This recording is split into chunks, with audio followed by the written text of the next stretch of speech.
Hello everyone, welcome back to super diet 2220। तो आज हम देखेंगे vibration produced in a string. ठीक है, तो एक काम करेंगे, जैसे पहले क्लास में पढ़ा था, मतलब लास्ट क्लास में। ओके, सो लास्ट क्लास में पढ़ा क्या था हमने कि नोड एंटी नोड कैसे फॉर्म हो गए। ओके, इस टाइप का अपन ने स्ट्रक्चर देखा था।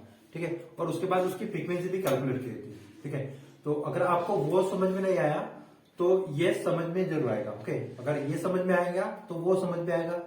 ओके, तो यहाँ पे कर क्या सकते हो तुम, अगर वो समझ में नहीं आया तो इससे को रिलेट करके उसको भी सॉल्व कर सकते हो। ठीक है, सो अपन क्या करेंगे, इसको अच्छे से डिस्कस करेंगे। ओके, डिस्कस करेंगे और डिस्कस करने के बाद अपन पिछले वाला नोट्स ऐसे तुम पेज पलटा के देख लेना और उसको देख लेना कि मतलब कैसे कोरिलेट कर सकते हैं। ठीक है, सो अपन देखेंगे vibration produced in a string. ठीक है, तो स्ट्रिंग मतलब होता क्या है कि एक थ्रेड होता है। ओके, और थ्रेड करने के बाद जैसे यहाँ पे देखो मेरे पास एक थ्रेड है, इस टाइप का थ्रेड है। ठीक है, तो यहाँ पे करूंगा क्या, मैं जैसे मैंने इसको यहाँ पे अप्लाई किया फोर्स। ओके, तो ये क्या हो रहा है, वाइब्रेट हो रहा है। ओके, और वाइब्रेट हो जाने के बाद देखो यहाँ पे स्ट्रिंग क्रिएट हो रहा है। ओके, इस टाइप का एक वेव टाइप का तुमको दिख रहा होगा। देखो इस टाइप का वेव दिख रहा होगा, ऐसे ऐसे ऐसे ऐसे। ओके, इस टाइप का। ठीक है, ये इनिशियल में क्या था, रेस्ट पे था, उसके बाद इसके ऊपर कुछ फोर्स अप्लाई किया था और फोर्स अप्लाई करने के बाद या फिर इसको डिस्टर्ब करने के बाद तुमको इस टाइप का वेव मिला था। ठीक है, तो ये होता है क्या, vibration produce in the string. ठीक है, तो नेक्स्ट पढ़ते अपन vibration produce in a string. ठीक है, तो धीरे धीरे पढ़ेंगे और पूरा का पूरा कंसेप्ट सॉल्व करेंगे यहाँ पे। ठीक है, तो पहला क्या है, vibration produce in a string. ठीक है, तो ये जनरली होता क्या है, transverse wave produce along the string travelling with the velocity v। Okay, एक ट्रांसवर्स वेव कंसीडर कर सकते हैं या फिर एक लॉन्गिट्यूडनल वेव। ठीक है, लॉन्गिट्यूडनल वेव तो कंसीडर नहीं करेंगे क्योंकि वो पार्टिकल का वेव इस टाइप से होता है। ओके, और यहाँ पे क्या होता है, वाइब्रेशन प्रोड्यूस हो रहा है। ओके, वाइब्रेशन, तो वाइब्रेशन प्रोड्यूस हो जाने के बाद तुमको वहां पे उस टाइप का स्ट्रक्चर मिलेगा। ठीक है, सो जनरली करते क्या है, यहाँ पे कंसीडर करेंगे वेव। ओके, उसकी फ्रीक्वेंसी भी कैलकुलेट किया था और उसका velocity.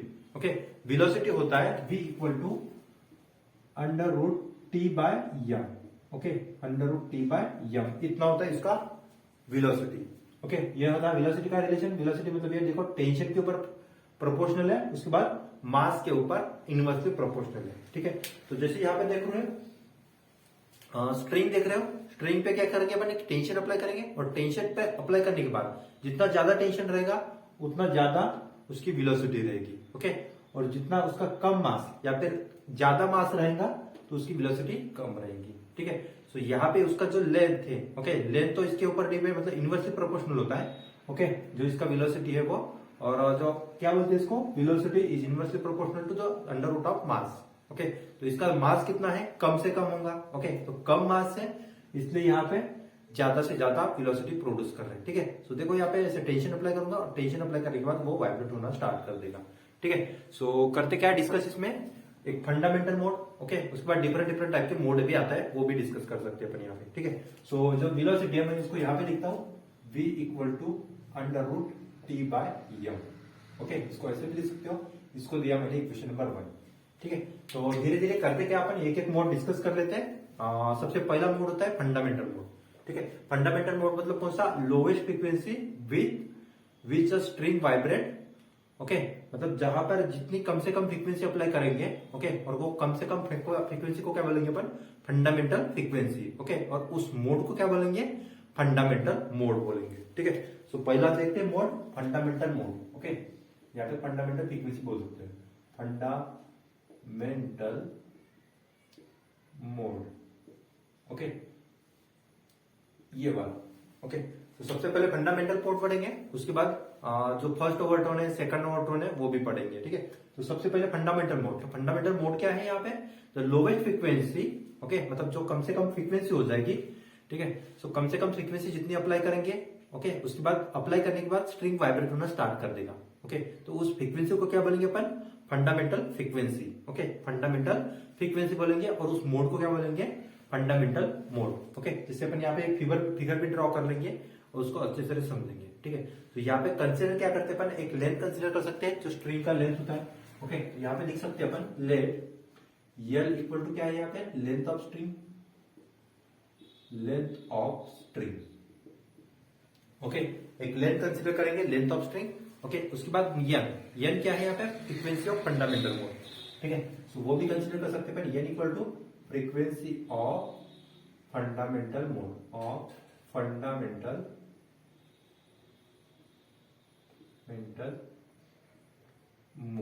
Okay, frequency of fundamental mode ये था यह। उसके बाद लैम्बडा क्या है यहाँ पे, wavelength of the fundamental mode, ठीक है। सो लैम्बडा भी कंसिडर कर सकते हैं यहाँ पे, जनरली अपन वेवलेंथ ही लिखते हैं अपन, तो वेवलेंथ ऑफ क्या है, फंडामेंटल मोड, ये भी लिख सकते हैं, wavelength of fundamental mode, okay, इस टाइप का। सो ये जनरली कंसिडर किया अपन ने। उसके बाद एक डायग्राम ड्रॉ कर लेते हैं। उसके बाद एक इंपॉर्टेंट प्रिंसिपल आता है, length of the vibrated string equal to length of the loop, okay. तो यहाँ पे कंसिडर कर सकते हैं अपन length of the vibrating loop, okay. So length of vibrating string, okay, vibrating string ऐसे लिख सकते हैं उसको। So length of vibrating string equal to that length of the loop, तो लेंथ ऑफ लूप, ओके। एक एक कंसिडर करेंगे।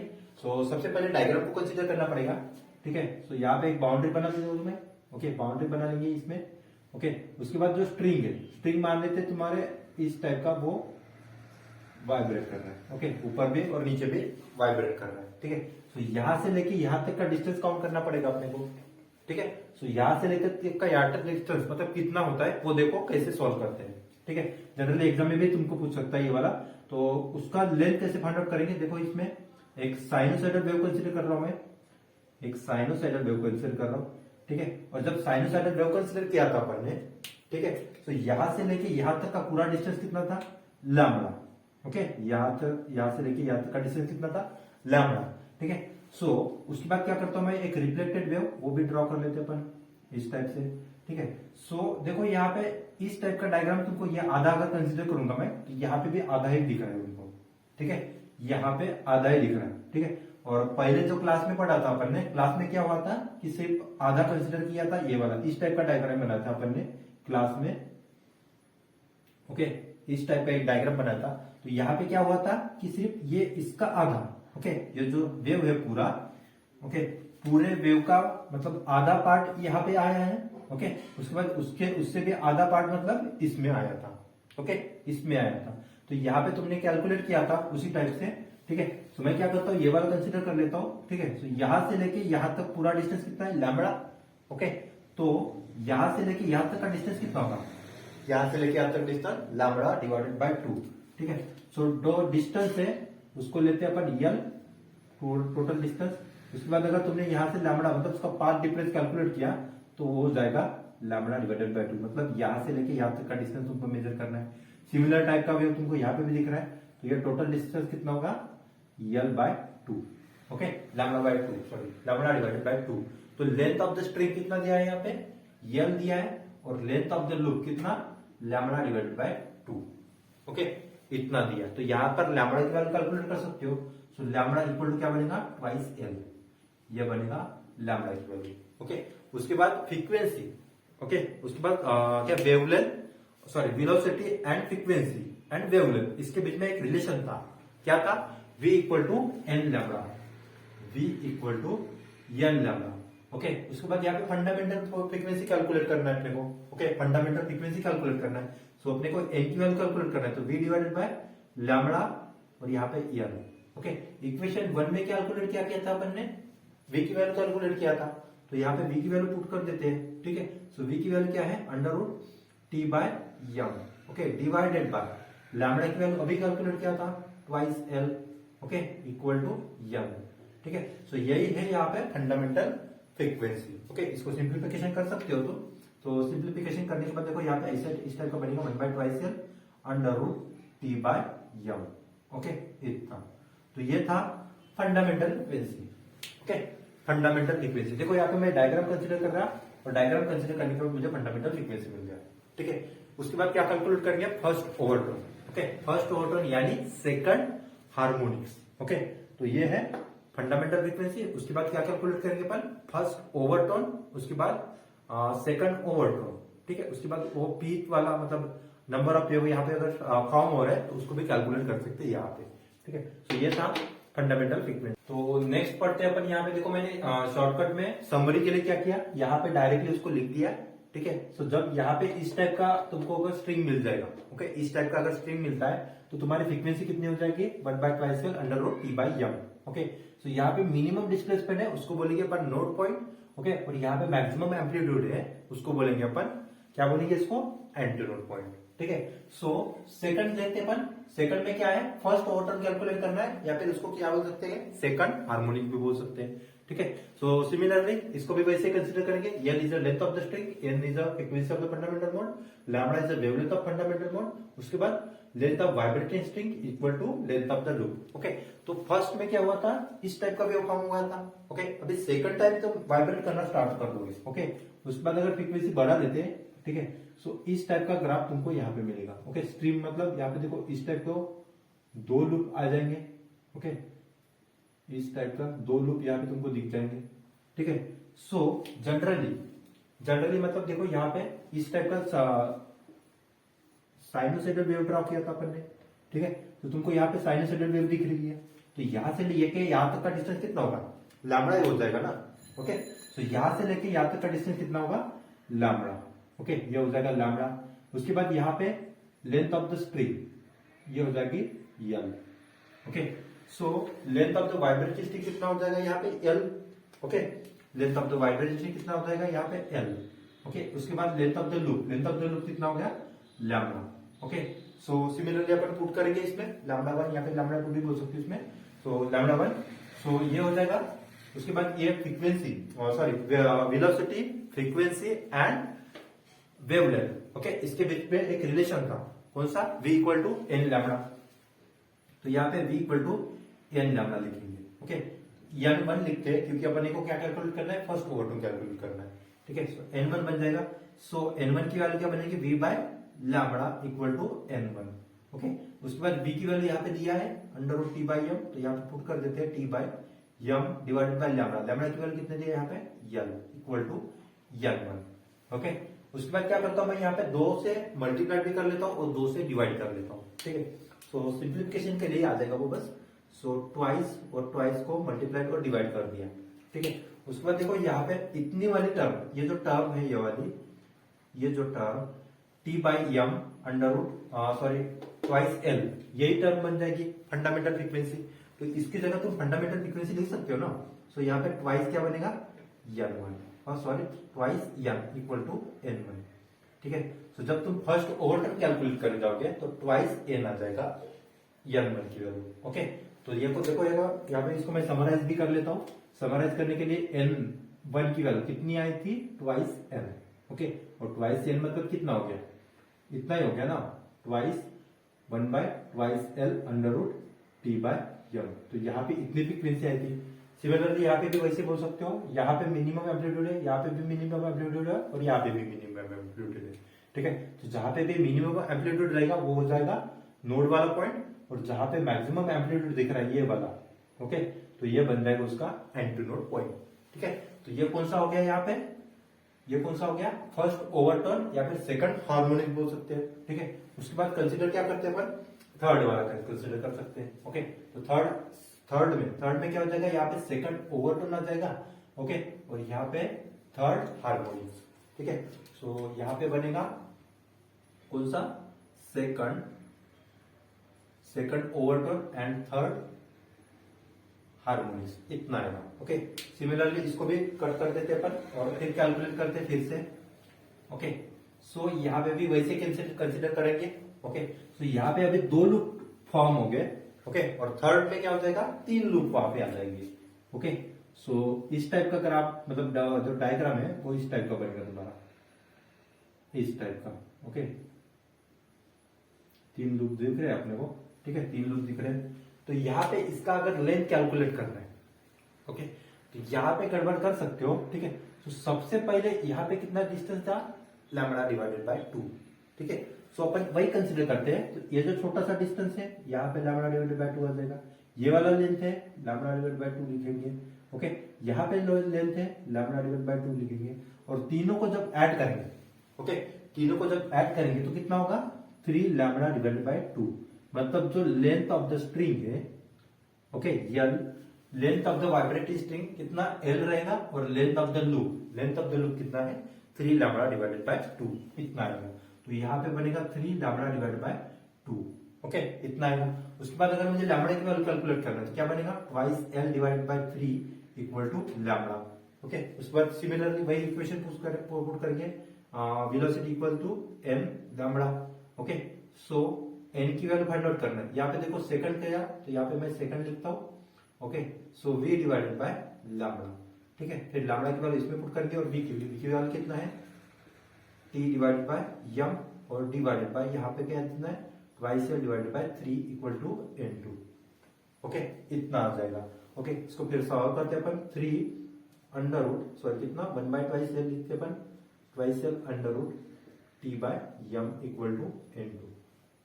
तो ये जो इतनी वाली टर्म है ये वाली, इसको क्या लिख सकते हैं अपन, सिंपली n और यहाँ पे n2।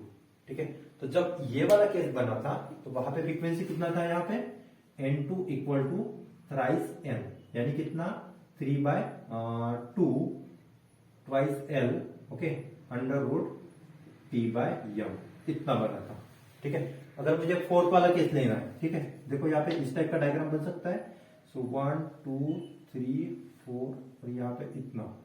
ओके, एक और अवयव ऐड हो जाएंगे इसमें इस टाइप का। ओके, फिर यहाँ पे वापिस आ रही है इस टाइप का।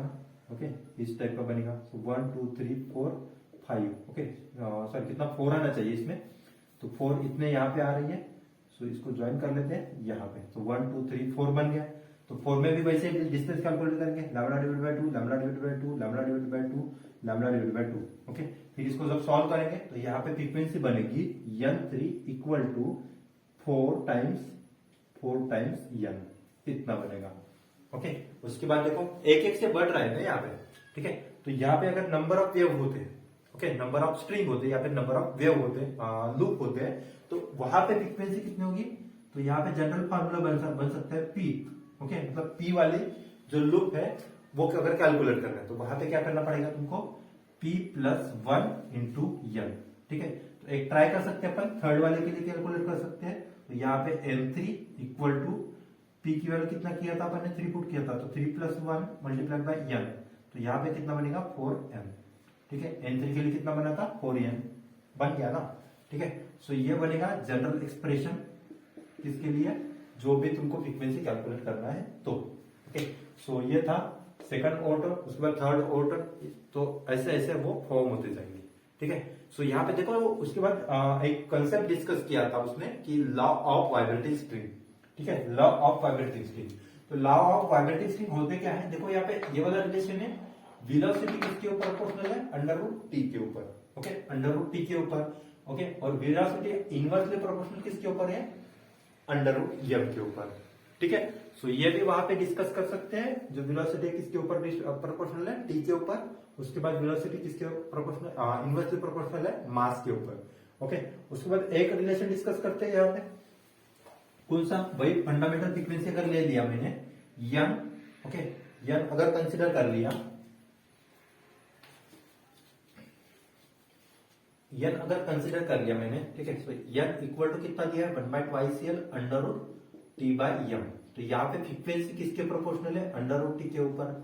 ओके, उसके बाद फ्रीक्वेंसी किसके इनवर्सली प्रोपोर्शनल है, लेंथ के ऊपर, inversely proportional to under root 1 by मतलब reciprocal of m under root m। ये तीन लॉ यहाँ पे वेरीफाई कर सकते हैं। ओके, तो इसको ही बोला है लॉ ऑफ वाइब्रेटिंग स्ट्रिंग। ठीक है, इसको ही बोला है लॉ ऑफ वाइब्रेटिंग स्ट्रिंग। ठीक है, सो ये था vibration produced in the string. ठीक है, सो इसको अगर ये अगर समझ में है आपको, तो बाकी के जो दो कंसेप्ट है पहले क्लास में लिया था, ओके, तो वो भी आपको अच्छे से समझ में आएंगे। ठीक है, थैंक यू वेरी मच। उसके बाद जो भी डाउट है उसमें कमेंट बॉक्स में लिख सकते हो। और इसके बाद अपन क्या करेंगे, एक बीट्स, ओके, बीट्स वाला टॉपिक है वो अपन कल डिस्कस करेंगे। और सोनोमीटर का मैं क्या करूंगा, प्रैक्टिकल में डिस्कस करूंगा। ठीक है, तो जब प्रैक्टिकल आएगा तुम्हारा 14 फरवरी को प्रैक्टिकल तुम्हारा, तो 14 फरवरी को मैं 14 फरवरी के पहले वो टॉपिक वहां पे डिस्कस करूंगा। ठीक है, ताकि वो तुम्हारे एग्जाम में भी आ जाएगा तो तुम उसको लिख सकते हो। उसके बाद प्रैक्टिकल में आएगा तो भी उसको अच्छे से लिख सकते हो। ठीक है, सो नेक्स्ट टॉपिक पढ़ेंगे अपन बीट्स, और सैटरडे को मैं एक्स्ट्रा क्लास लूंगा एसी सर्किट के ऊपर। ठीक है, so thank you very much.